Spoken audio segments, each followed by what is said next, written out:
Welcome back, my friends, to the D-Rate the Hate podcast. I am your host, Wilk Wilkinson, your blue-collar sage, calming outrage and helping to navigate a world divided by fog and those who would spread that fear, outrage, and grievance. Each week, I'm sharing stories from my path and using the power of conversation and collaboration with my many great guests.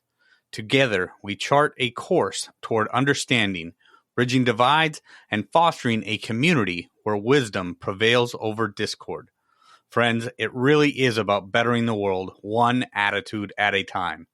We did not create the hate, but together we can derate the hate. The only good thing about a bad attitude is we have the ability as individuals to change it. For me, it starts with gratitude and personal accountability. I am so incredibly grateful that you have taken the time to join me for another powerful DTH episode. Please remember to subscribe and share the DTH podcast with your network of friends. If you would like to support the show, check out the Support Us page on the D-Rate the Hate website. With that, my friends, let's get to it. My guest this week is Lauren Hall, a professor of political science, an author, and a thought leader whose work challenges the rigid, binary ways we often think about personal, social, and political issues. She's written extensively on the medicalization of birth and death, the politics of family, and the crucial need for what she calls radical moderation, a framework that moves beyond us versus them thinking and embraces the full complexity of human experience.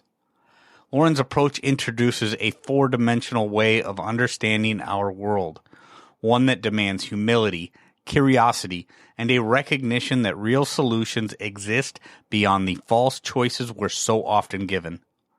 In a time when civil discourse feels like a lost art, her work reminds us of the power of pluralism, gratitude, and the willingness to engage with perspectives outside of our own echo chambers.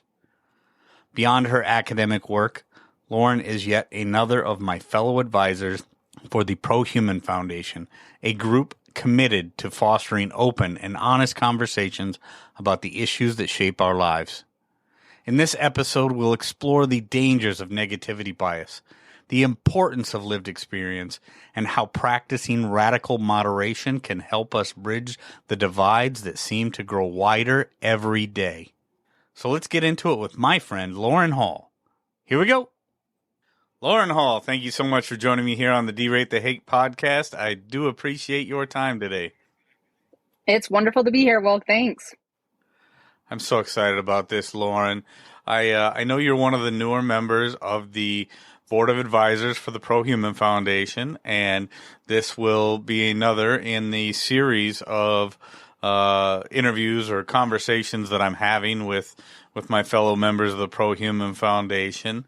And when when they reached out and presented your information to me, and I started looking at this body of work that you have, Lauren, and the different things that you're doing, it stood out to me. This it's funny because it stood out to me because right away I'm like, I have no idea what this means, so now I got to look at it, and I think that's the idea, right, or that's part of it. But the radical moderate's guide to life, and what radical moderation is. So Lauren, let's start there.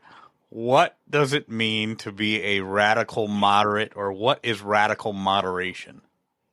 Yeah, great question.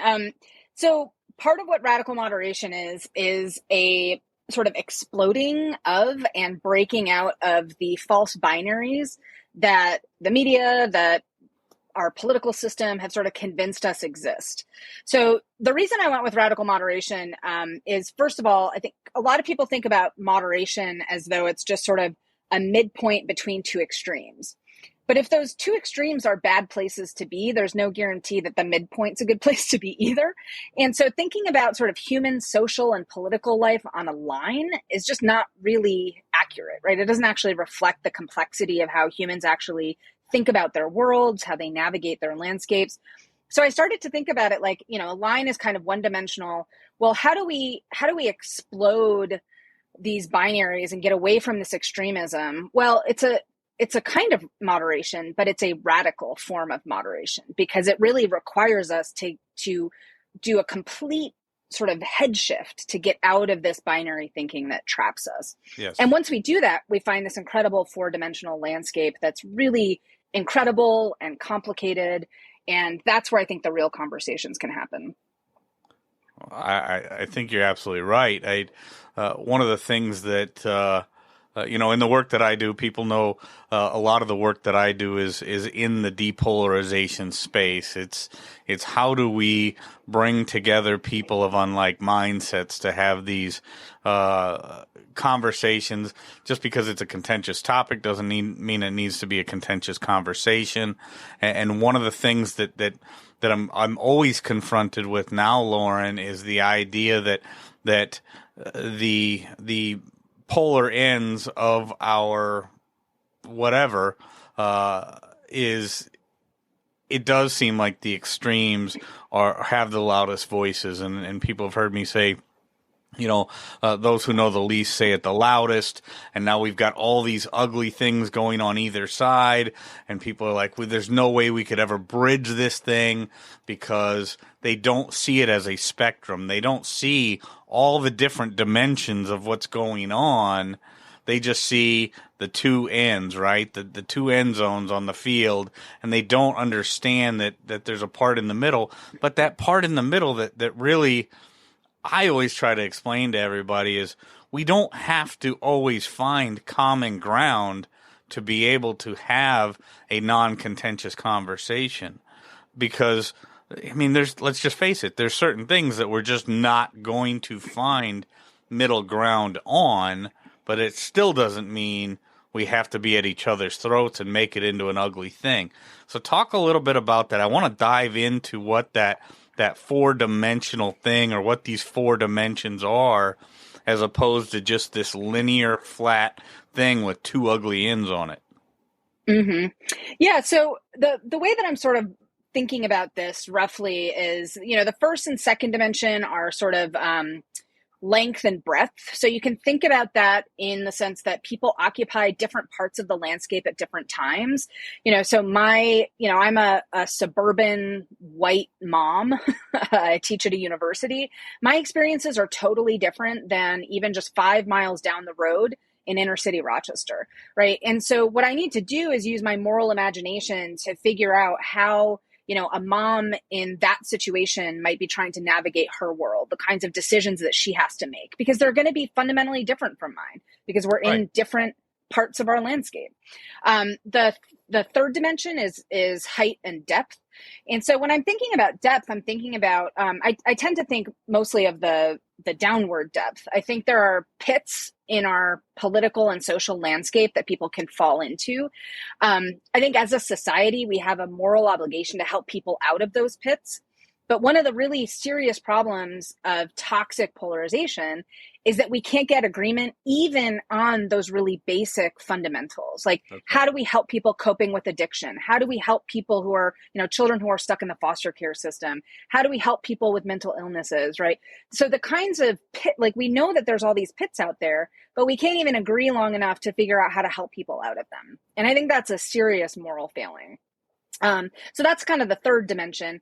And then the fourth dimension is time. And so time, I think, is one of those areas that we don't pay enough attention to in our current political and social discourse. The things that we care about now are not the things that we cared about 50 years ago as a culture, as a society. That's right. But even more, my attitudes have changed over the last 20 years, right? The kinds of things that I found really important when I was 20 are different now. I have kids, right? I have a whole different environment that I'm operating in. So I think people need to think more seriously about, one of the things I like about the 4-dimensional metaphor is that I think it reintroduces the concept of complexity. It reintroduces sort of having to really work to understand what other people are trying to navigate, like what kinds of, the woman who lives 5 miles down the road from me in inner city Rochester, her landscape is full of pits. She is struggling not to fall in if she hasn't already. I have a totally different landscape. And so, but if I don't pay attention to those differences, it's really easy for me to judge her for all sorts of things. And it's probably just as easy for her to judge me. right? But until we actually figure out like what we're both trying to navigate, and the fact that most people are actually doing their best with whatever resources they have. So I think that's one of the, I think thinking about things in 4 dimensions, my hope is that it spurs people to be more curious about what other people's landscapes look like. I still think we're all on the same landscape. We're in slightly different parts of it at different times. Yeah, operating on different levels based on our own lived experience, and that's what I want to get into a little bit more because I think that's what a lot of people, and then there's a few other things that you said there, Lauren, that I really want to kind of tie into a little bit more. The word complexity being a very important part of that, because far too often we see where people try to minimize, I guess it would be one word that I would look at it, minimize the complexity of whatever this particular thing we're talking about is. But then people look at things and interpret things and react to things based on what their life experience is. So we do a serious disjustice as a human, or as human beings, to look at our fellow human beings and assume that whatever they are experiencing or the lens that they're looking through is similar to our own, because everybody's lived experience is different. And that's where it really gets ugly for so many people when it comes to interacting with people of unlike mindsets, is because too often people start to judge that person based on their interpretation, based on their own interpretation, rather than that other person's interpretation of what is happening. So to minimize or to act as if everybody else's interpretation of a certain situation or a certain value or a certain whatever is the same as yours is just doing an injustice to all of us. And that's where I think things like this and starting to look at things in more of a 4-dimensional, looking at that 4-dimensional landscape as opposed to just that linear thing, really starts to open it up. And I think, it's just like so many things that I've talked about before is no individual group is a monolith, because we're all individuals. That's one of the things that, we talk about at the Pro-Human Foundation, is we're all unique individuals, struggling in many ways to get the same things out of life. But we all look at things differently, and that's one of the big things that we need to really look at and find the compassion within ourselves to understand that person's life experience is different. Like you talk about the mother 5 miles away in downtown Rochester. That's an entirely different ball game than what you're dealing with.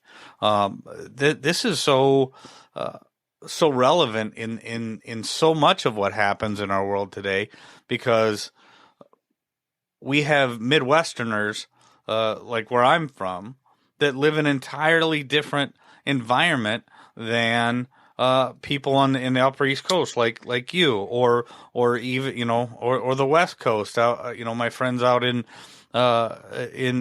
California. The things that we deal with, the lives that we live, while we're all human beings, while we all strive to get those same things, we have to do that in different ways, because the environment in which we live is different.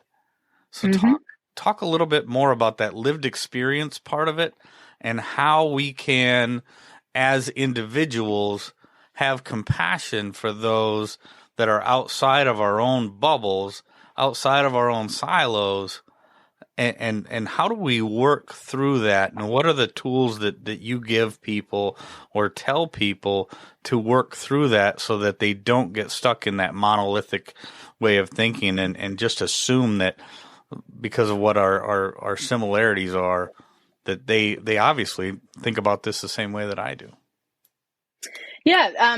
Great question. I focus in the so I have a Substack, and I also have a book manuscript that I've been working on for a while. And what I think about in those two areas are these kinds of themes. And they're actually themes that the Pro Human Foundation also, I mean, there's a lot of overlap because these are like, it's not like I made any of this up, right? These are all things that people have been trying to think about for a while in terms of how do we complexify the environment. I think recognizing complexity in the world is the first step. When I teach undergraduate students, they often walk in thinking, well, here's this policy problem. There's one solution to it.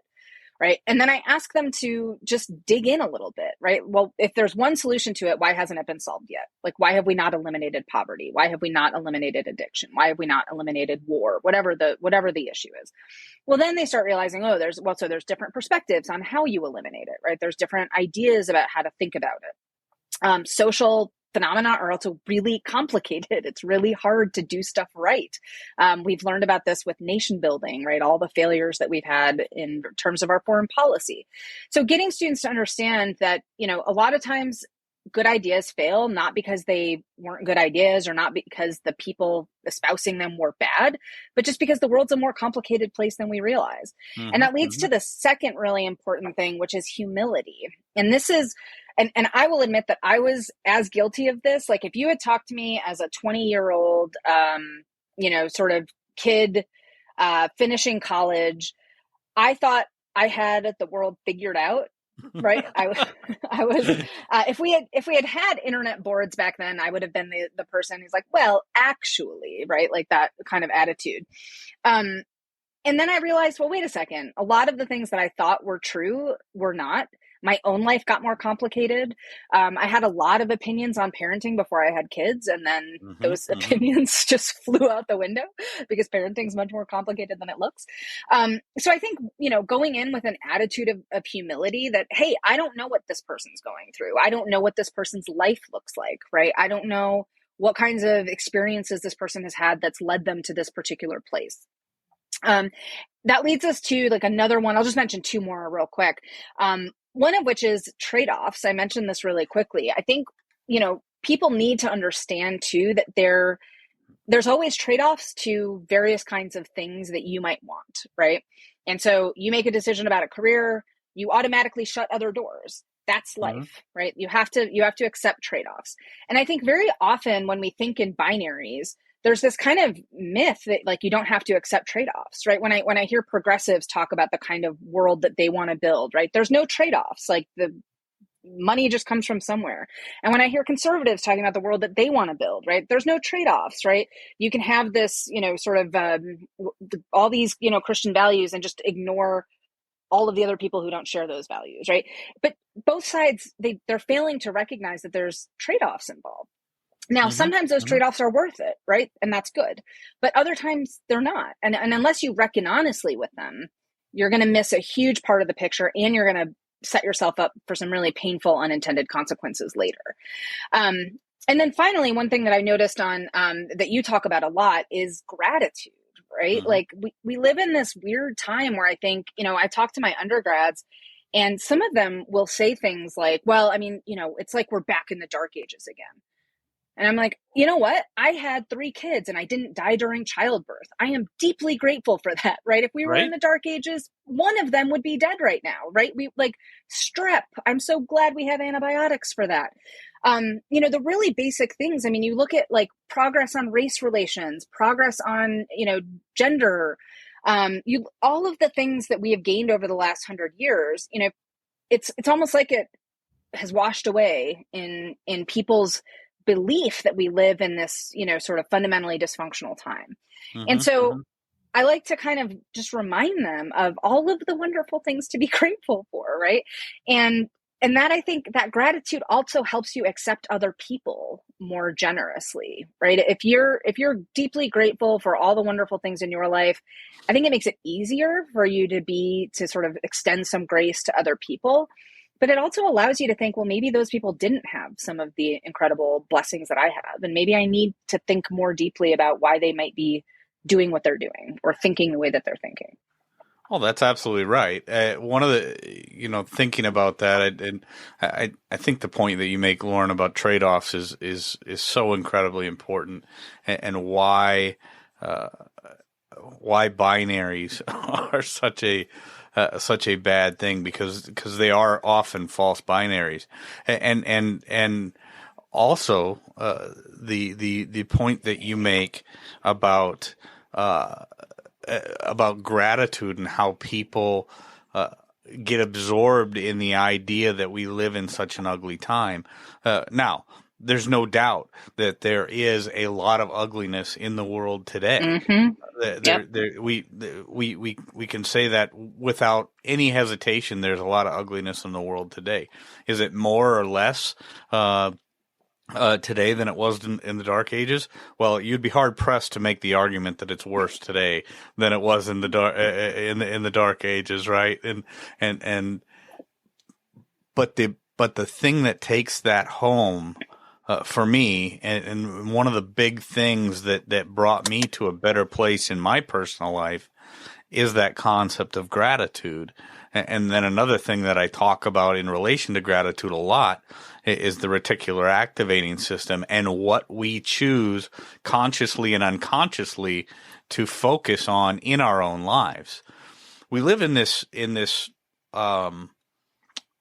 media environment today, political and media environment, and we talked a little bit about this in our pre-show conversation, Lauren, but I want to bring it out for the DTH listeners again, because it's so incredibly important. We live in a media and political environment today in which there is a certain model used, and people have heard me talk about it a lot, the FOG model: fear, outrage, and grievance. And there is a concerted effort on the part of many to convince people we are more polarized than we are. We live in uglier times than we do, and we have to constantly be watching over our shoulder for the next boogeyman. And it's just not the case. Again, we go back to the idea that you brought up in trade-offs. And yes, every time a policy is made or a decision happens or whatever, there are going to be some people that benefit more than others. And the ugliness that comes along with trying to run a civilized society for a complex and diverse group of individuals means that there is always going to be some that benefit more than others and others. But if we focus on gratitude and what happens in our life that is good and what we've got to be grateful for, those things that are ugly, we don't have to have every bad thing that happens in our life, because there's going to be many.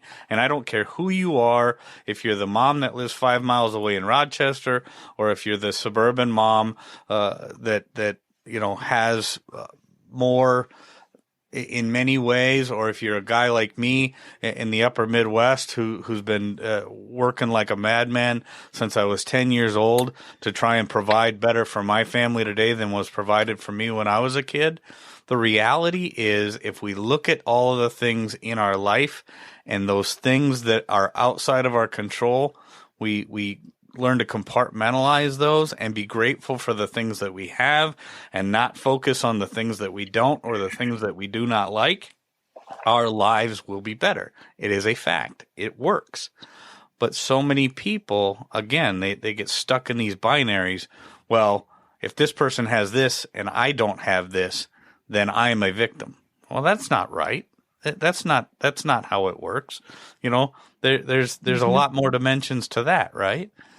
Mm-hmm. So talk a little bit about that and the reticular activating system, and how people that focus on only the ugly will find more ugly, and those that seek out the things in their life that they are grateful for, and how they will become more grateful for that and don't get stuck in that binary way of thinking. It's either I'm either a victim or a victor, and I get to choose. Mm-hmm.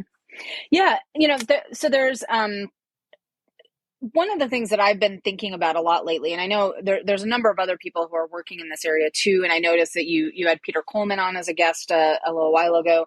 I mean, one of the things we have to realize is that we have to cope with human nature, and human nature is malleable, but there's certain patterns to human nature. One of them is that we have a really strong negativity bias. There's lots of reasons that we have a strong negativity bias, but it's really easy to get people to think about scary things, right? The fog model is a great example of that, right? You get people, scared, you get them outraged, and you get them centered on grievances, things that they don't have that other people have.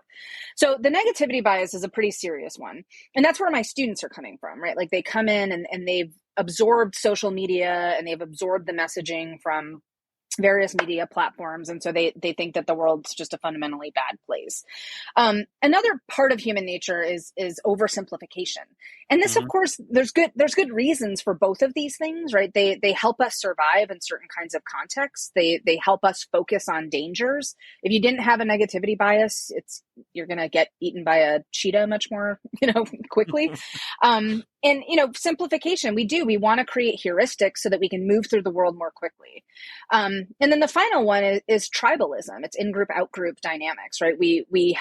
Humans are deeply social, but we're deeply social in a lopsided way, right? We have people that we cleave to, our family, our friends, our neighbors, our country, right? And it's really easy for humans to create tribalistic groups because we require each other to live well, right? So those three things I think are just part of human nature.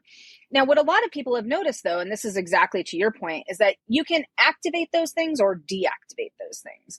And part of the problem that we're facing right now is that modern media and the modern political climate and structures within our political system combined with media activate all of those, and they activate them in the worst possible ways. And so a lot of this just you don't even have to go to like the sort of deep state kind of concerns. It's just about incentives. It's about who profits, right? Politicians who activate the fog model are more successful.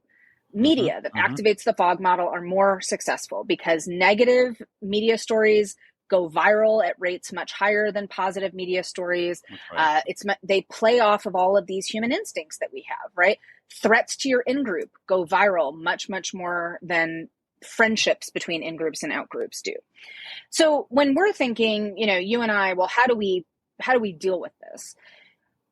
There's structural things that I would recommend, but part of what I try to do in my own work is I can't control the federal government. I can't control the electoral system. I can't control what Facebook does with its algorithms. The things I can control are exactly what you're pointing to, which is what are the inputs that I'm allowing into my life, and what are the things that I can choose to focus on in order to get out of that fog model, right? To get out of the negativity bias, to get out of the oversimplification, and to get out of tribalism. And so I've actually noticed this as, I'm in a sort of leadership position in the university, but I also, until very recently, was still teaching undergraduates. And I started realizing that I was actually putting students into binaries. I was setting them up into binary thinking without even realizing it. I used to have students do a debate about a sort of polarizing kind of position. And one of the things that was really interesting about, one example was gun control. And what was really interesting is that the students actually would end up sort of in the middle, and they would be a little frustrated that they were forced to take like a pro-gun or an anti-gun stance. And it wasn't until later that I realized, oh my gosh, I'm contributing to this problem, right? The way that I'm setting students up with these assignments is actually trying to convince them that binaries exist that they themselves don't recognize as real. And so when they're having these debates about gun control, everyone sort of like ends up in this mushy middle. And then they're like, the debate didn't work. And what I wish that I had realized at the time is it actually worked perfectly, right? Like most Americans actually have relatively moderate positions on gun control, and the same thing on abortion. So I think we have to be careful, both in terms of our own, like you and I, in terms of what we allow into our lives, but then also as people with platforms, how we communicate to other people. And it took me a long time, I think too long, to realize that I was actually perpetuating a lot of this binary thinking too, in the way that I was framing social problems or trying to get my students to think about them. So, I love the fog model and trying to think about, how do we piece by piece get out of that framework. And I think it happens on an individual level. I think it happens on a social level with the kind of work that you do with this podcast, the kind of work I'm hoping to do with the Substack, the kind of work Braver Angels does and the Pro Human Foundation. And then I think we do at some point have to talk as a society about these incentive structures, right? This incentives that the electoral system that we have create. But I think first you have to kind of tackle your own backyard first, right? Oh yeah, no, absolutely, and that's why I talk, Lauren, so much about bettering the world one attitude at a time.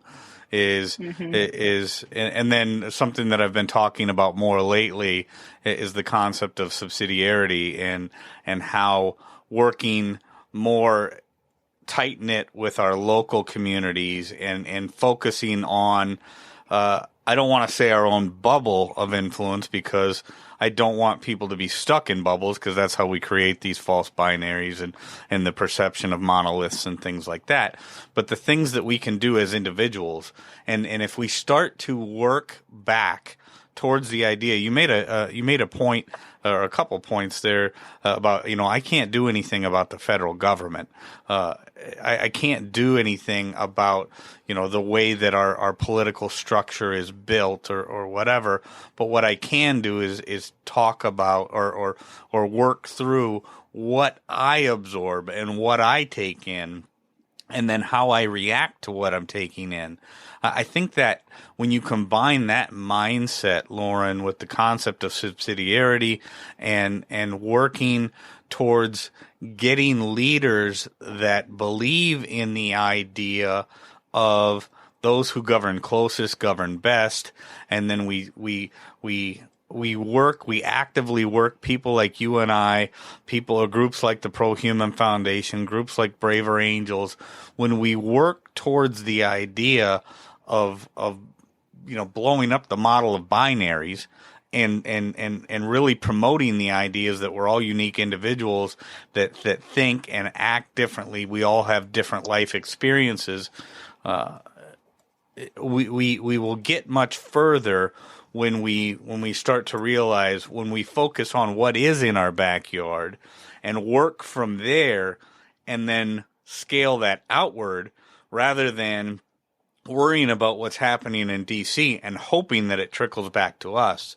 We're going to be a lot stronger again as a nation. And I think we're going to grow as a human race. We're going to grow as people, and things will be much better. Not only will they be much better in perception, but they will soon become better in reality.